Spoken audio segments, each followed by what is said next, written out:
Margaret awoke, startled, a cold sweat clinging to her. She gathered her thoughts.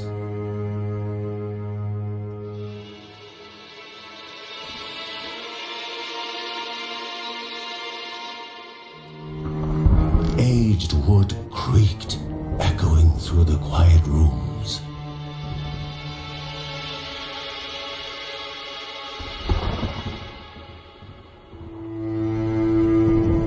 Near the house stood a shrine to Rhea Dana, goddess and daughter of the land, of Rhea and a being of comfort.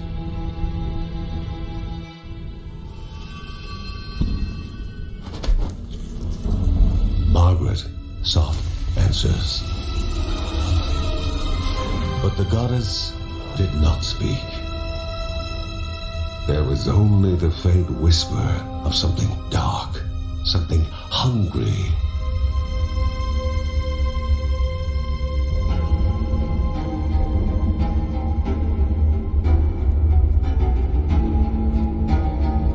The old seer's bones felt the weight of their age as she climbed.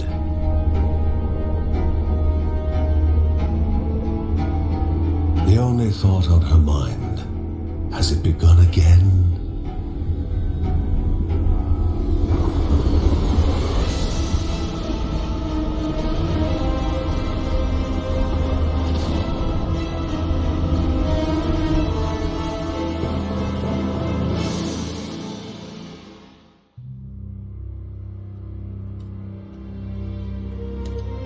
John's mission would be a simple one. He was to investigate Rhea's greatest shrine. His mother presented him with a fresh divinity shard.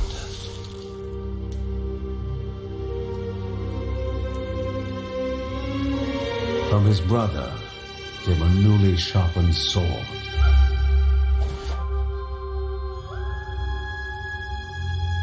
His wife gave him a kiss, and his daughter's hugs were full of reason to return home safe.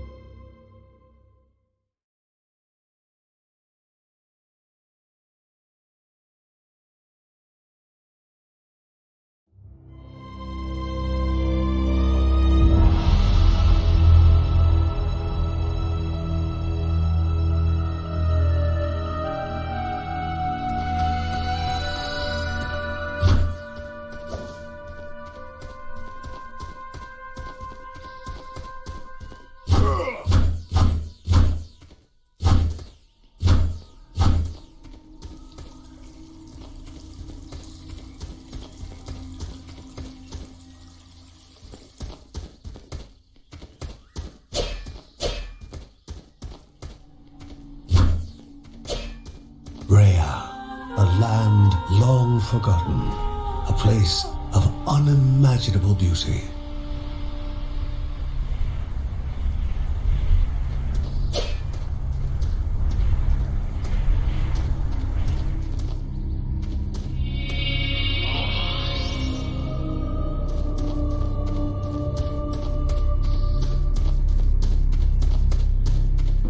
It first appeared as sludge given life, slithering creatures, small and vile.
impeding further progress.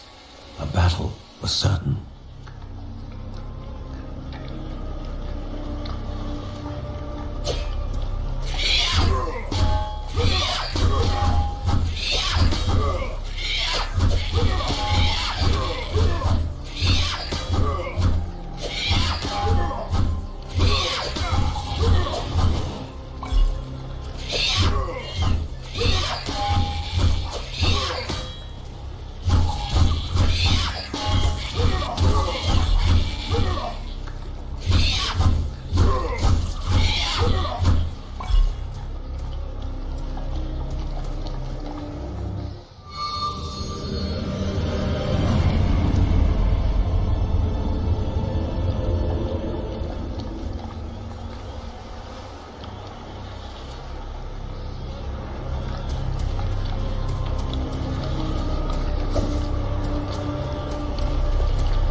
The shard grew warm, humming softly from the harnessed energy.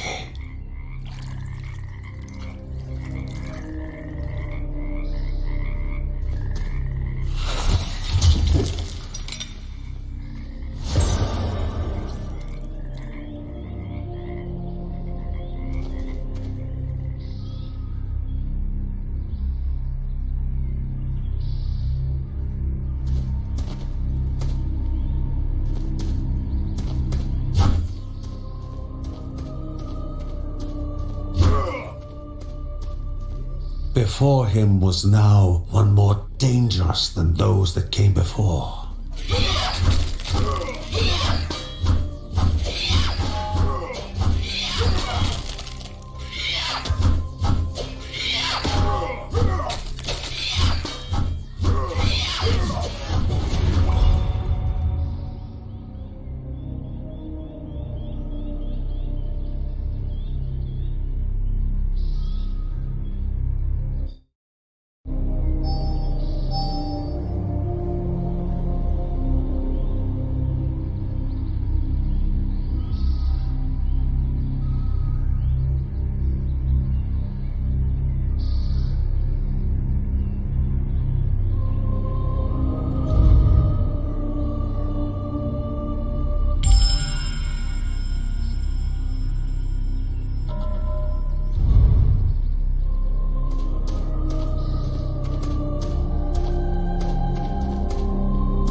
Goblins, a familiar threat, albeit farther out than usual.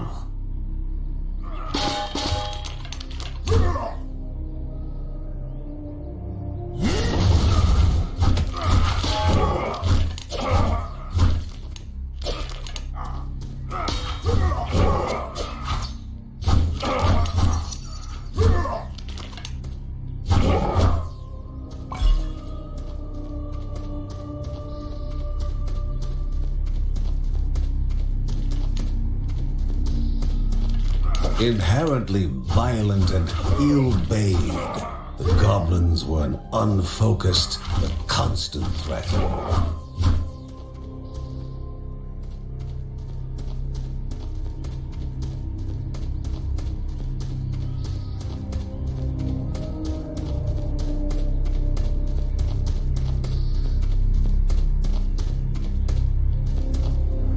Magnificent but dangerous, a land of love found and of love lost.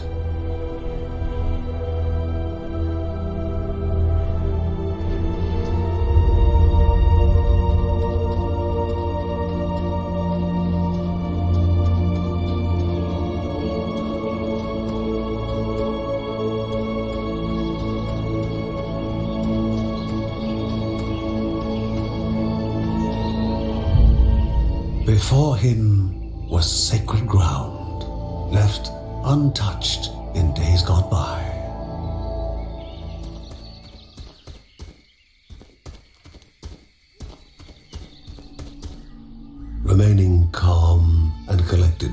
The shock of his heart-skipping beats was concealed in expert fashion. Before him stood Linda, his eldest daughter, with bow and quiver at the ready, determined to do her part.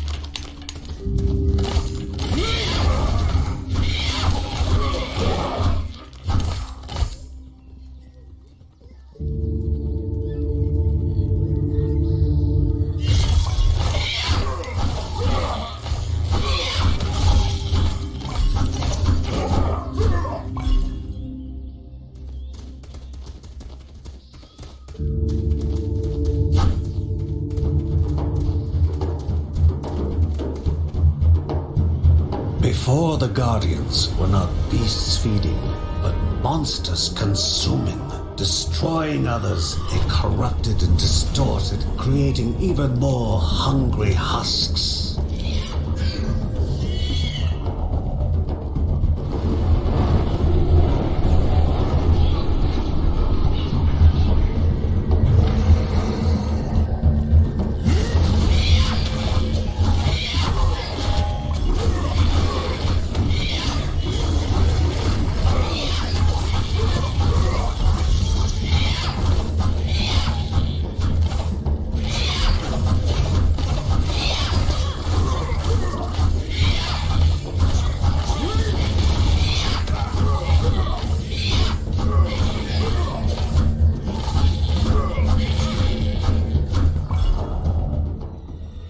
Both father and daughter gathered their thoughts, their hearts heavier than before. How would they explain what they had witnessed?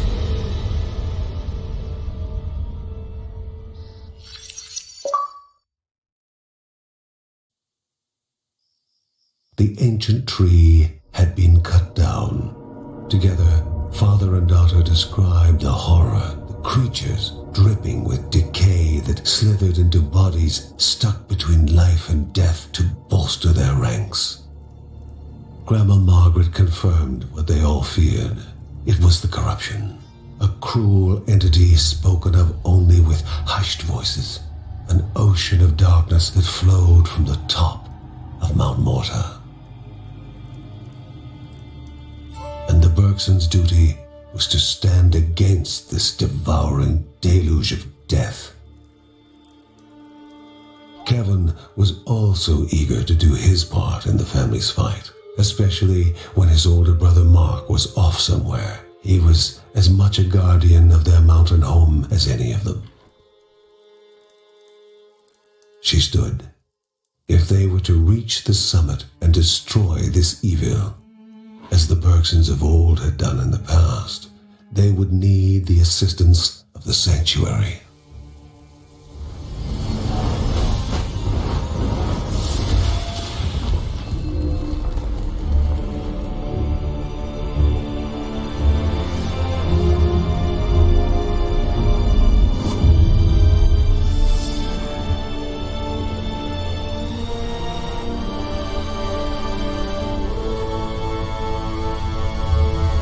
Given to the Bergsons by Rhea herself, the sanctuary was a gateway to the mysterious lands around the mountain. Margaret pointed to the huge crystal at the center of the den, revealing their next task: to activate it and open the way to the source of the corruption. And once Rhea's 3 spirits are gathered on the grounds, the only gate to the top of Mount Morta will open in this chamber. By himself, or with the assistance of those who loved him, John needed to gather the 3 spirits from their lands. Without them, he would not be able to stem the flow of the corruption.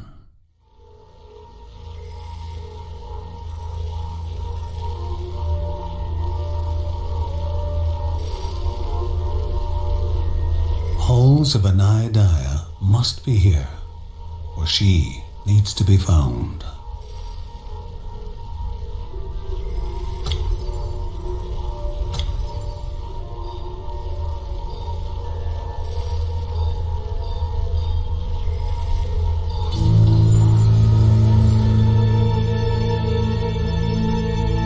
A celestial shard chipped directly from the ancient crystal in the sanctuary.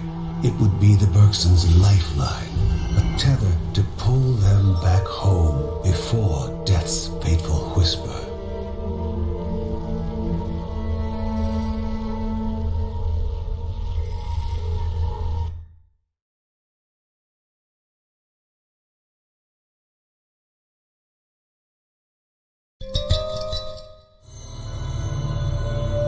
Filling the winding tunnels of the silk-covered caves, the acrid taste of poison lingered in the air. Spiders. Linda told herself it was only target practice. As she readied her bow, they must find the spirit deep within the caves.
A table fit for the gods, but a game made for mortals. A hand was to be placed upon the pedestal, and their best was to be given.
Energy flowed around the room. Before the hero, an object of the divine.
The Bergson began to slip away, wondering if this was death.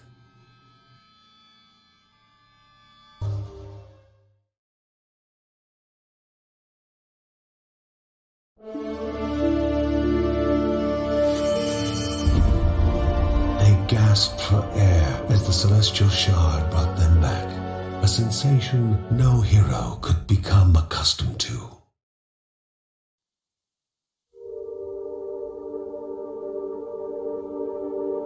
As she heard John and Linda describe their foray, thoughts rushed through Margaret's head.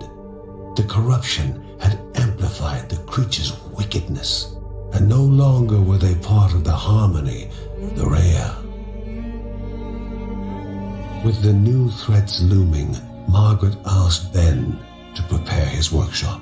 He would have to take charge of enhancing the warrior family's weapons and armor.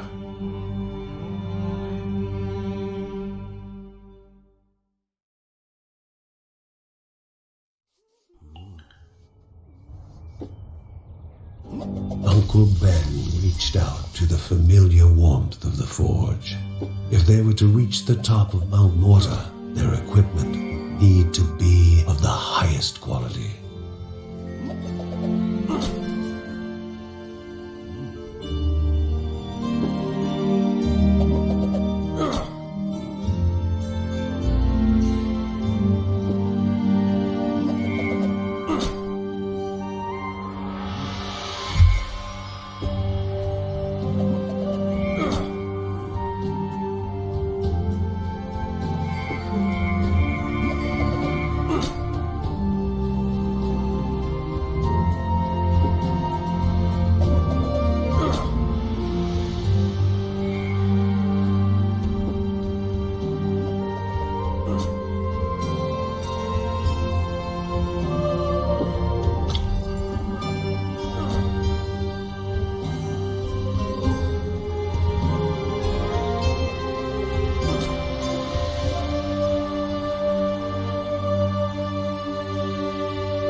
When light faded from the sky and most were fast asleep, Mary would write about her family, immortalizing them for future generations.